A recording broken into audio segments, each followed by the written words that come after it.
Hi everybody, this is Judy at Judy in the Kitchen. Today I have a list of foods that are known to pair well with leafy greens. And the greens I'm referring to would be greens other than salad greens, not lettuce type of thing or spring mix, but this would be your stronger greens like collard greens and kale and turnip greens, that type of a green.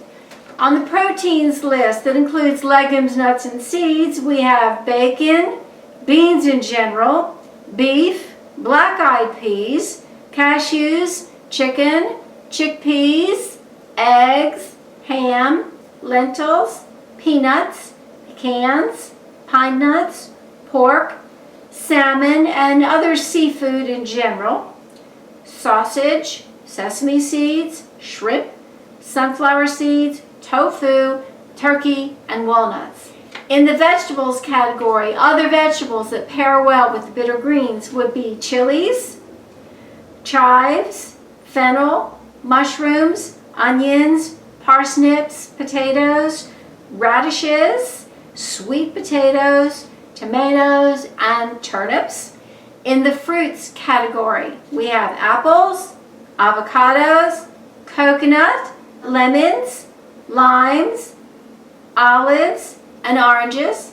In the grains and grain products category, we have barley, breadcrumbs, corn, cornbread, grains in general, millet, noodles, especially Asian noodles, pasta, quinoa, and rice. In the dairy and non-dairy products categories, we've got butter, cheese, especially Parmesan and Pecorino, coconut milk, and cream. In the other foods category, there's miso, mustard as in prepared mustard, oil, especially olive oil and sesame oil, soy sauce, stock, tamari, vinegar, especially apple cider vinegar, and wine, particularly dry white wine. I do hope this helps you out. Take care. Bye for now.